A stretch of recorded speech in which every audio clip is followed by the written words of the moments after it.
온갖 광고랑 판매 메시지가 넘쳐나는 세상이잖아요. 대체 어떻게 해야 고객의 마음을 열 수 있을까요?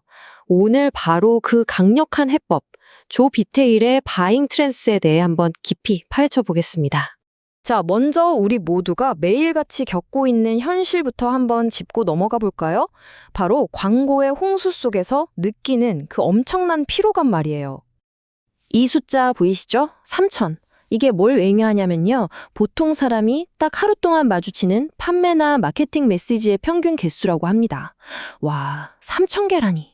이걸 뭐 하나하나 다 제대로 본다는 건 사실상 불가능하겠죠? 그럼 이런 상황에 대해서 우리는 어떻게 느낄까요? 뭐 예상하시겠지만 썩 좋진 않아요. 실제로 연구 결과를 보면요. 대다수가 이 엄청난 정보량에 압도당하고 있고요. 또 광고에 대해서는 예전보다 훨씬 더 부정적으로 변했대요. 그리고 아마 가장 중요한 건 이건 나랑 상관없는 얘긴데? 이렇게 느낀다는 거죠. 결국 어떻게 되냐면요. 사람들이 아예 마음의 벽을 딱 쌓아버리는 거예요. 마케팅 메시지를 그냥 적극적으로 차단해버리는 거죠. 그러니까 기업이나 판매자 입장에서는 고객이랑 연결되는 게 정말 그 어느 때보다 힘들어졌다는 뜻입니다. 자, 그럼 대체 어떻게 해야 할까요? 그냥 목소리만 더 크게 지르는 것 말고 이 소음을 뚫고 나갈 방법은 없을까요? 바로 이 질문이 오늘 우리가 이야기할 책 바잉 트랜스가 던지는 핵심 질문입니다. 이 책이 제시하는 해법은요, 어떻게 하면 더 많이 팔까가 아니에요. 그게 아니라 어떻게 하면 더 깊이 연결될까에 초점을 맞춥니다. 말 그대로 판매에 대한 생각의 판을 완전히 뒤집어버리는 아주 혁신적인 접근법을 제안하는 거죠. 그게 바로 바잉 트랜스라는 개념입니다. 이게 뭐 사람을 조종하는 그런 마인드 컨트롤 같은 게 절대 아니고요. 우리 모두가 일상에서 겪어본 적 있는 그런 상태예요. 주변은 다 흐릿해지고 딱 한 가지에만 엄청나게 몰입하는 그런 자연스러운 초집중 상태. 그걸 말하는 겁니다. 혹시 정말 재미있는 책이나 영화에 푹 빠져서 시간 가는 줄 몰랐던 경험 다들 있으시죠? 바로 그때 그 상태가 일종의 트랜스 상태라는 거예요. 책에서는 이걸 깨어있는 트랜스, 그러니까 초집중 상태라고 부릅니다. 그래서 정말 중요한 포인트가 뭐냐면 이건 절대 강요가 아니라는 겁니다. 이 기법의 목표는 억지로 물건을 팔아치우는 게 아니에요. 오히려 그 방 안에서 가장 흥미로운 존재가 돼서 고객이 스스로 나에게 집중하게 만드는 것, 그게 진짜 목표인 거죠. 자, 그럼 이 바잉 트랜스가 대체 뭔지 좀 더 확실하게 알려면요.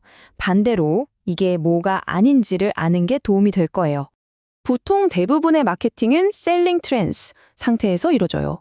이게 뭐냐면 파는 사람의 세계에 완전히 갇혀 있는 거죠. 내 상품, 내 필요, 내가 팔고 싶다는 욕구에만 집중하는 거예요. 그런데 바잉 트랜스는요. 이 구도를 그냥 180도 뒤집어 버립니다. 그러니까 대부분의 판매자들은 자기 자신만의 트랜스에 갇혀 있는 셈이에요. 자기 상품 얘기만 신나게 하고 있는 거죠. 근데 정작 고객은 듣고 있지를 않아요. 왜 그럴까요? 이유는 간단합니다. 저자의 말을 빌리자면 사람들은 당신이나 당신이 파는 물건에는 사실 별 관심이 없어요. 왜냐? 사람들은 전부 자기 인생, 자기 이야기의 주인공이니까요. 자, 그럼 알겠습니다. 그럼 대체 어떻게 해야 고객을 이 특별한 집중 상태, 즉 바잉 트랜스로 이끌 수 있을까요? 그 비결이요? 놀랍게도 아주 간단합니다. 책에 나오는 아주 재미있는 일화가 하나 있는데요. 이걸로 한번 설명해 볼게요. 저자가 어느 날 저녁 파티에 갔을 때 이야기입니다. 거기서 빅토리아라는 출판업자를 만나요. 그녀가 묻죠. 요즘 무슨 일 하세요? 사실 저자는 그때 여러 가지 사업을 동시에 하고 있었거든요. 그런데 그는 상대방이 출판업자라는 사실을 놓치지 않았습니다. 그래서 다른 수많은 사업 이야기는 싹 접어두고 딱 한 가지 그녀의 세계와 관련된 이야기를 꺼냅니다. 바로 세일즈와 마케팅 심리에 대한 새로운 책을 쓰고 있습니다. 라고요. 그 말을 듣자마자 빅토리아의 눈이 반짝 빛나기 시작했죠. 보세요. 저자가 먼저 그녀의 세계로 한 발짝 들어갔잖아요. 그러니까 그녀가 자연스럽게 그를 자신의 대화 속으로 초대한 겁니다. 굳이 막 팔려고 애쓸 필요가 전혀 없었어요. 그저 상대방의 세상에 맞춰서 연결되기만 하면 됐던 거죠. 이 이야기가 우리에게 뭘 말해줄까요? 바로 이겁니다.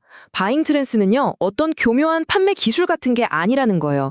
이건 상대를 대하는 우리의 마음가짐, 즉 태도, 그 자체에 대한 이야기입니다.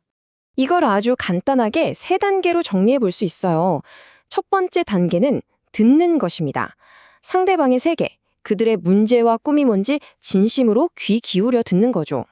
그리고 두 번째 단계는 그들의 마음속에서 이미 진행 중인 대화 속으로 들어가는 겁니다. 마지막으로 세 번째 단계에서야 비로소 그들의 세계와 나의 해결책을 연결시켜주며 안내하는 거죠. 그러니까 이건 단순히 물건 하나 팔고 끝나는 그런 일회성 거래에 대한 얘기가 아닌 거예요. 이건 진정한 신뢰를 쌓아서 오랫동안 서로에게 도움이 되는 관계를 만들어가는 것에 대한 이야기입니다. 완전히 차원이 다르죠? 자, 그래서 마지막으로 이 질문을 한번 던져보고 싶습니다. 만약 우리가 팔려고 애쓰는 걸 잠시 멈추고 그 대신 상대를 먼저 이해하려고 노력하기 시작한다면 여러분의 세상에서는 과연 무엇이 어떻게 달라질까요?